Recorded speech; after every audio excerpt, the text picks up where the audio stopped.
Good morning dear student. कल हमने धर्म का अर्थ क्या होता है, किन किन विद्वानों ने धर्म के बारे में अपना दृष्टिकोण रखा और भारतीय संस्कृति के अंदर धर्म को किस प्रकार से कहा गया, कहां से धर्म का कौन सी संस्कृति में आगमन हुआ, इन सारी बातों पर हमने चर्चा की। धर्म और धर्म निरपेक्षता के बारे में चर्चा की। आज हम चर्चा करेंगे विद्यार्थियों धर्म और नैतिकता के बारे में। धर्म और नैतिकता में संबंध। धर्म और नैतिकता।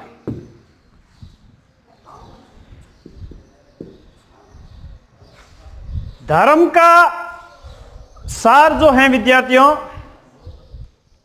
मानव मात्र की सेवा करना है। धर्म का सार मानव मात्र की सेवा करना है, मानव मात्र की सेवा करना है। प्यारे विद्यार्थियों, धर्म के अंदर परोपकार, सेवा भाव, इन बातों पर जोर दिया जाता है और धर्म मानव कल्याण को बढ़ावा देता है। धर्म जो है मानव कल्याण को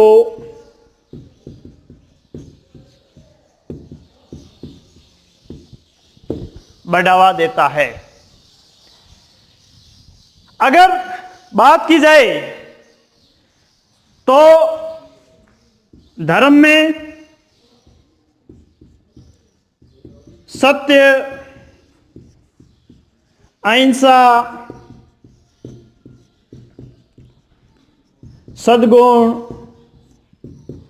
परोपकार,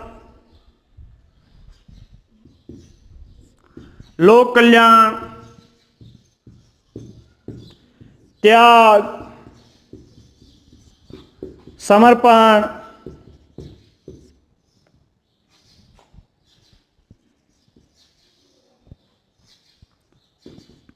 आदि को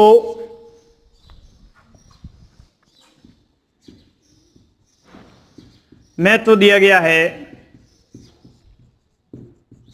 अब धर्म की बात करें, सत्य है, अहिंसा है, सद्गुण है, परोपकार है, लोक कल्याण है, त्याग है, समर्पण है, आदि को इसमें महत्व दिया गया है। और यही बातें विद्यार्थियों किस में उभर करके सामने आती है? नैतिकता में उभर करके सामने आती है। और अगर बात की जाए विद्यार्थियों सत्य व नैतिकता को, सत्य व नैतिकता को किसी देश की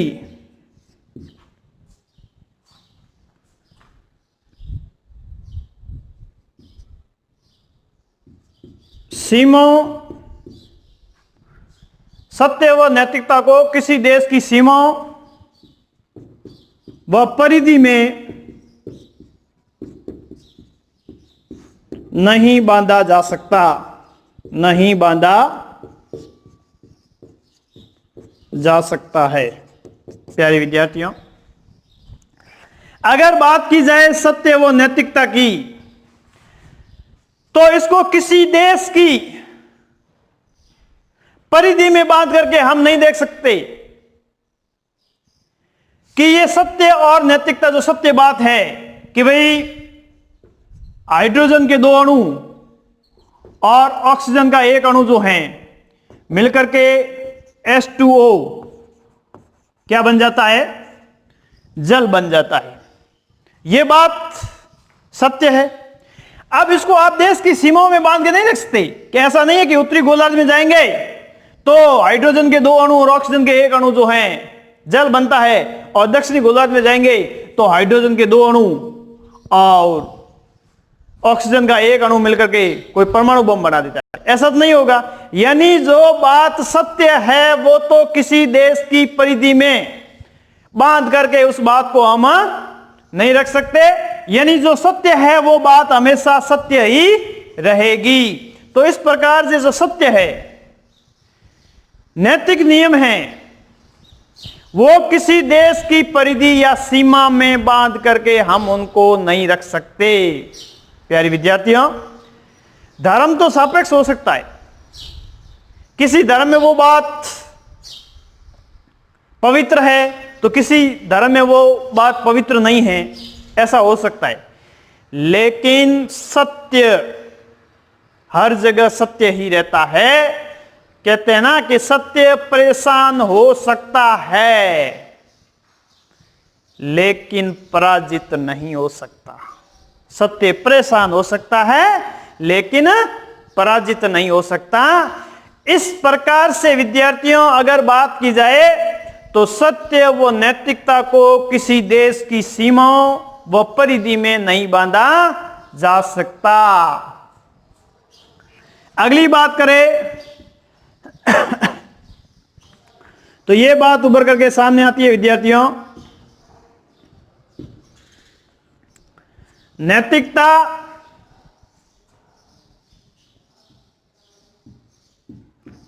धर्म को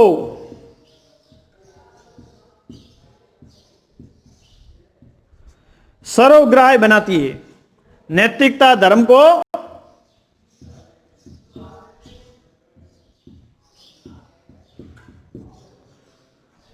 सर्वग्राह्य बनाती है। प्यारे विद्यार्थियों, हमारा धर्म जो है कोई भी हो, सर्वग्राह्य कब होगा, सबको स्वीकार्य कब होगा? क्योंकि धर्म की जो नैतिक बातें हैं विद्यार्थियों, भले कोई भी धर्म हो, विश्व में जितने भी धर्म हैं उनके अंदर नैतिकता से संबंधित बातें जो हैं वही धर्म को सर्वग्राह्य बनाती है, एक्सेप्टेबल बनाती है। अगर किसी धर्म में नैतिकता की बातें नहीं हैं तो वो धर्म सर्वग्राह्य नहीं हो सकता। और जब कोई धर्म सर्वग्राह्य नहीं होगा तो ऐसे धर्मों का लंबे समय तक अस्तित्व संभव नहीं है। रोमन, मिस्र, यूनान मिट गए सारे जहां से, कुछ हस्ती है हमारी मिटती नहीं जहां से। हम बुलबुले हैं ये गुलिस्तान हमारा, सारे जहां से हिंदुस्तान हमारा। हमारी संस्कृति आज भी अमिट है। रोमन, मिस्र, यूनान कितनी संस्कृतियां आई लेकिन आज उनका दुनिया में नामो निशाना नहीं है। तो कहने का मतलब धर्म को अगर सर्वग्राह्य बनाना है तो उनके लिए नैतिकता का होना जरूरी है। तो विश्व में जितने भी धर्म हैं, भले ईसाई धर्म हो, इस्लाम धर्म हो, पारसी धर्म हो, जैन हो, बौद्ध हो, हिंदू धर्म हो, इन सभी धर्मों के अंदर विद्यार्थियों नैतिकता की बात तो हर जगह है। सत्य, अहिंसा, परोपकार, सद्गुण, इन पे चर्चा न केवल हिंदू धर्म करता है बल्कि जितने भी विश्व में धर्म हैं वो सारे के सारे नैतिकता को मानते हैं। अगर कोई नैतिकता को नहीं मानता है तो वो लंबे समय तक ऐसा धर्म कभी भी स्वीकार्य नहीं होगा। प्यारे विद्यार्थियों, अगर चर्चा की जाए तो ये नैतिकता ही वो तत्व है विद्यार्थियों जो धर्म को क्या बनाती है, सर्वग्राह्य बनाती है। तो इस प्रकार से विद्यार्थियों ये हमारी बात हुई धर्म और नैतिकता के बारे में। 2 नंबर का क्वेश्चन पूछ सकते हैं आपको, धर्म और नैतिकता से क्या संबंध है? तो सीधी बात है कि धर्म का सार जो है मानव मात्र की सेवा करना है। धर्म मानव कल्याण को बढ़ावा देता है। धर्म में सत्य, अहिंसा, सद्गुण, परोपकार, लोक कल्याण, त्याग, समर्पण आदि को महत्व दिया गया है। सत्य, नैतिकता को किसी देश की सीमाओं व परिधि में हम बांध करके नहीं रख सकते। सत्य सत्य रहता है, भले वो पाकिस्तान में जाकर के उन बात पे प्रयोग किया जाए या भले भारत में किया जाए। नैतिकता वो धर्म नैतिकता जो है वह नैतिकता धर्म को सर्वग्राह्य बनाती है, एक्सेप्टेबल बनाती है। अब हम चर्चा करेंगे विद्यार्थियों धर्म और राजनीति के बारे में। अगर धर्म और राजनीति की बात की जाए तो एक लंबा संबंध है विद्यार्थियों धर्म और राजनीति में। धर्मप्रद राजनीति यानी जिस शासक ने पुराने समय की बात की जाए विद्यार्थियों, अगर धर्मप्रद राजनीति की है तो उनके साम्राज्य का हमेशा विकास हुआ, साम्राज्य की उन्नति हुई। लेकिन जब नकारात्मक मिलन हुआ तो बात आती है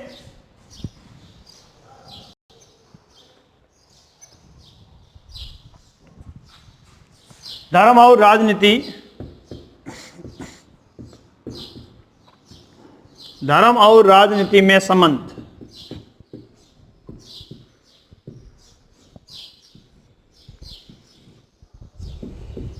ये क्वेश्चन पूछा जा सकता है।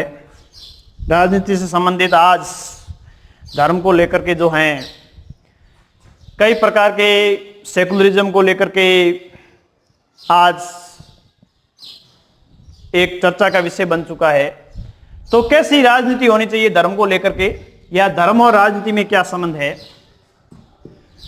प्यारे विद्यार्थियों धर्म और राजनीति में, धर्म व राजनीति में गहरा संबंध है। धर्म व राजनीति में गहरा संबंध है। अगर बात की जाए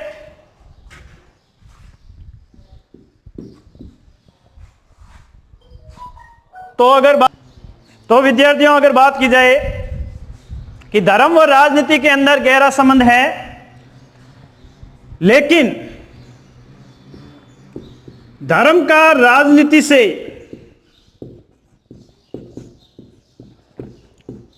नकारात्मक मिलन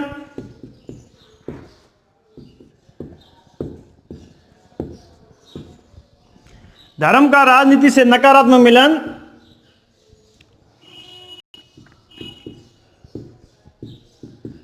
राजनीति के लिए घातक है।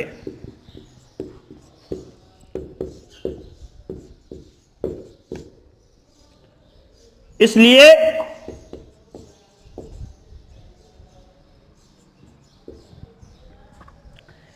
कार्ल मार्क्स ने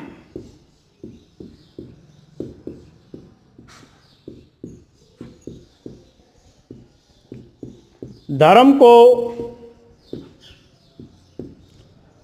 अफीम कहा। अब ध्यान से सुनिए, जब धर्म का राजनीति से नकारात्मक मिलन हो जाता है, जैसे पहले होता था कि राजाओं के ऊपर पोप पादरियों का प्रभाव था, क्योंकि राजाओं को शपथ कौन दिलाता था? पोप पादरी। और पोप पादरी चाहते तो राजाओं को अपदस्थ कर देते थे, जन विद्रोह भड़का देते थे, क्योंकि लोगों की धर्म के प्रति आस्था अधिक थी। इसलिए ऑगस्टाइन ने कहा ना कि दो प्रकार का राज्य हुआ करता था। एक तो द सिटी ऑफ गॉड, भगवान का साम्राज्य जहां पोप पादरी शासन किया करते थे, और एक द स्टेट ऑफ किंग्स, जहां राजाओं का राज हुआ करता था। तो दोहरा राज देखने को मिलता था। अब राजा महाराजा भी चाह करके भी पोप पादरियों के ऊपर नियंत्रण स्थापित नहीं करते थे। उनको मालूम था कि अगर ऐसा कहा तो ये आज विद्रोह भड़का देंगे और हमें सत्ता से बेदखल होना पड़ेगा। इसलिए अकूत धन संपदा होती थी पोप पादरियों के पास में, कोई उन्हें टैक्स नहीं देना पड़ता था। जमीन जायदाद और कई प्रकार के वो खुद टैक्स ले लेते थे धार्मिक। जैसे फ्रांस की क्रांति के बारे में आपने पढ़ा होगा 11th के अंदर, टाइट नाम से एक धार्मिक कर लिया जाता था पोप पादरियों के द्वारा। तो इस प्रकार से अलग अलग कर लेना और धर्म के नाम पर शोषण करना, पाप विमोचन पत्र बेचना, लोगों को कहना कि अगर भाई स्वर्ग में जाना है तो ये पाप विमोचन पत्र खरीद लो और सीधे स्वर्ग में चले जाओगे, आपके जो भी पाप किए उसे मुक्ति मिल जाएगी।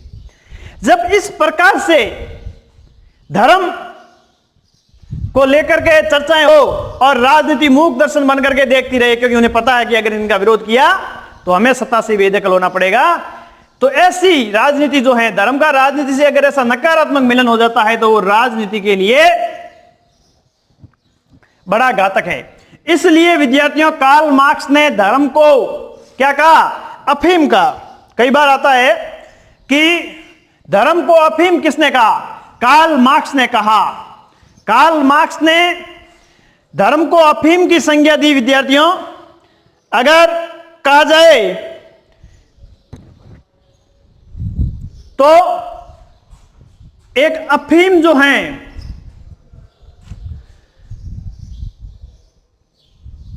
उसकी अगर लत लग जाती है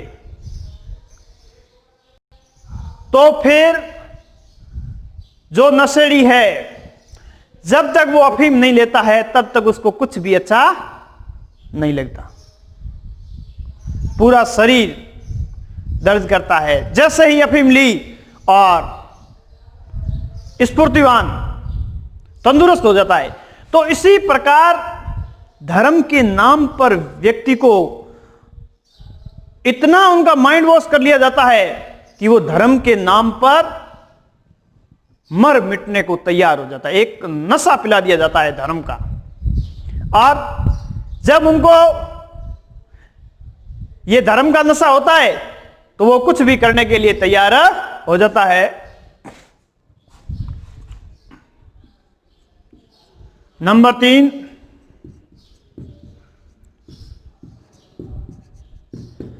रसेल व फोस्टर ने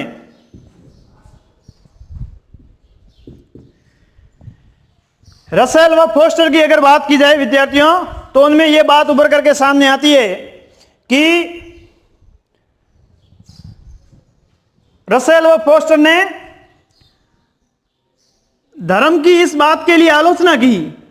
रसेल व फोस्टर ने धर्म की इस बात के लिए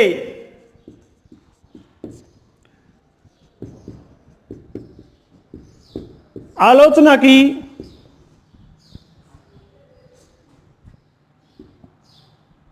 इनके मिलन से विश्व में खून खराबा बढ़ता है।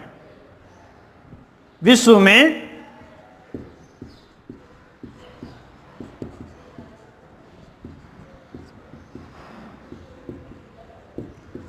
खून खराबा बढ़ता है।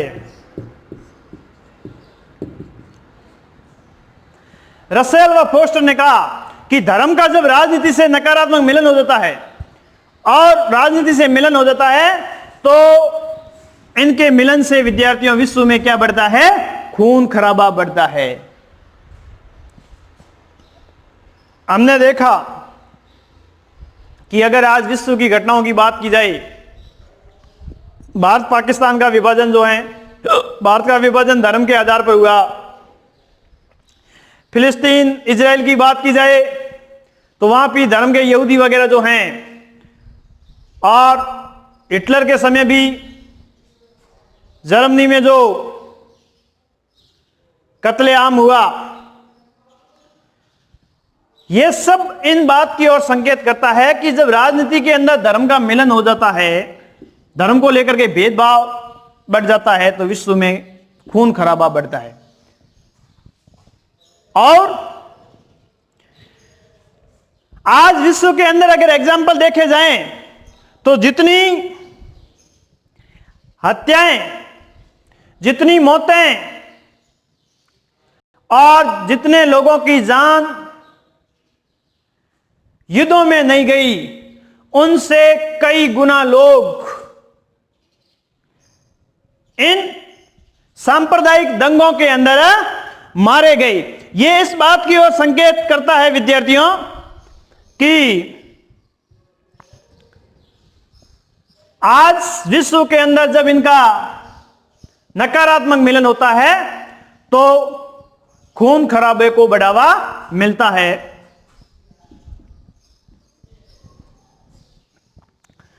राजनीति का मुख्य उद्देश्य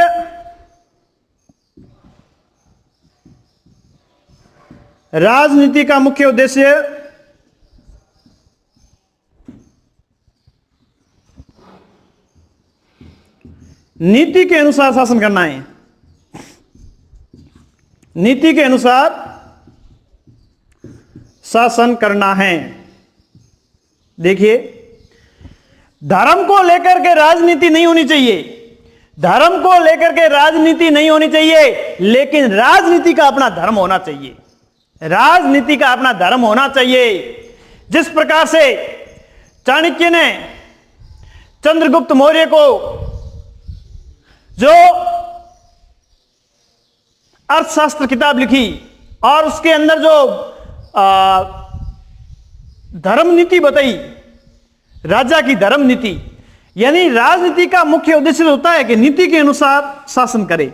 नीति के अनुसार शासन का मतलब राजनीति का अपना धर्म होना चाहिए। जैसे आज जितने भी हमारे जनप्रतिनिधि है, भले वो सरपंच हो, भले वो एमएलए हो, एमपी हो, ये जितने भी हमारे प्रतिनिधि जनप्रतिनिधि है, इन सब का उद्देश्य जनता की सेवा करना है। और जब चुनाव मैदान में आते हैं तो आप हमें एक बार 5 वर्ष तक सेवा का अवसर दीजिए, फिर आप हमें बताओ, याद करोगे कि ऐसा भी कोई नेता था। हमारा राजनीति में आने का उद्देश्य कोई पैसा कमाना नहीं है, हमारा राजनीति में आने का उद्देश्य समाज में लोगों की सेवा करना है।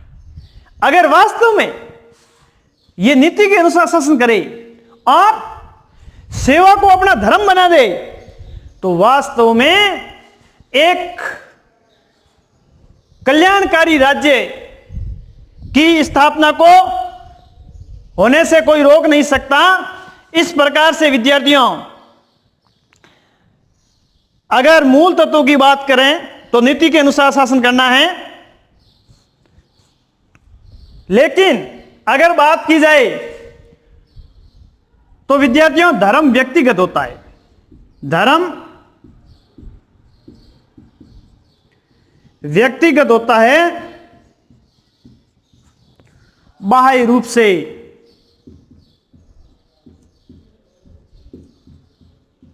थोपा नहीं जाना चाहिए।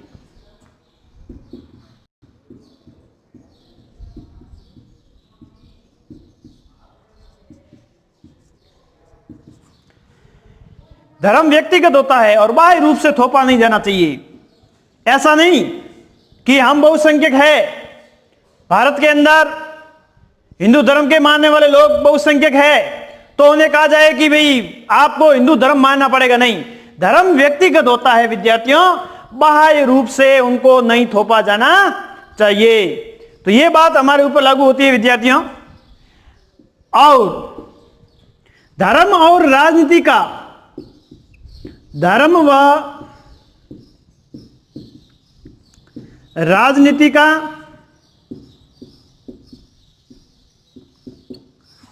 विवेकपूर्ण मिलन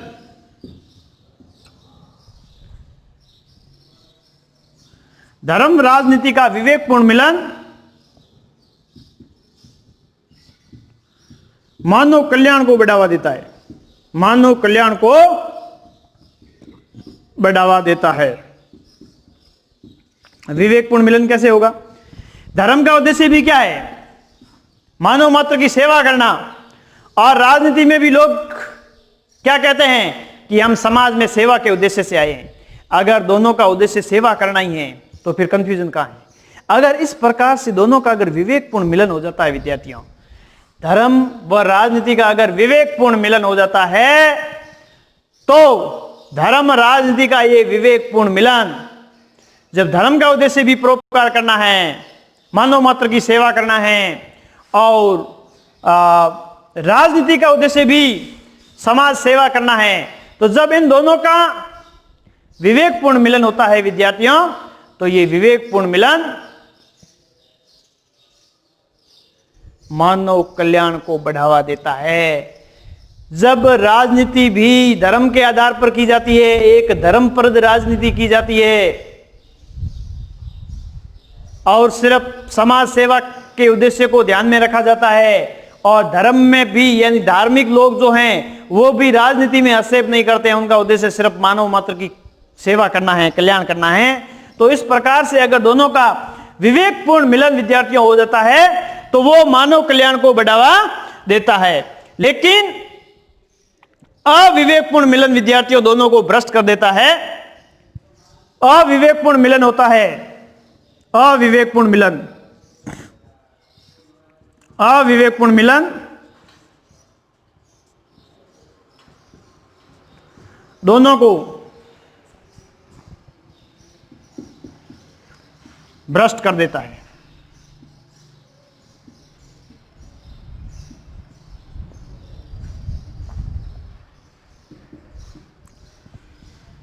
धर्म व राजनीति के दायरे अलग अलग हो सकते हैं।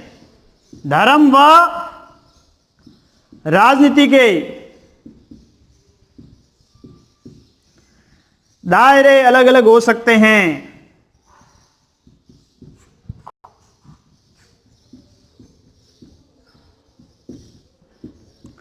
लेकिन दोनों की जड़ें एक ही है, दोनों की जड़ें एक ही है। धर्म व राजनीति की बात की जाए विद्यार्थियों, दायरे अलग अलग हो सकते हैं। एक का दायरा राजनीतिक है, एक का दायरा धार्मिक है, लेकिन दोनों की जड़ें एक ही है। यानी मूल रूप से दोनों यही चाहते हैं कि मानव मात्र की क्या करनी है, सेवा करनी है, और मानव मात्र की सेवा करके समाज सेवा और जन कल्याण को बढ़ावा देना है। अगली बात करें विद्यार्थियों, धर्मप्रद राजनीति, धर्मप्रद राजनीति व नीतिगत धर्म व नीतिगत धर्म विश्व कल्याण को बढ़ावा देता है, विश्व कल्याण को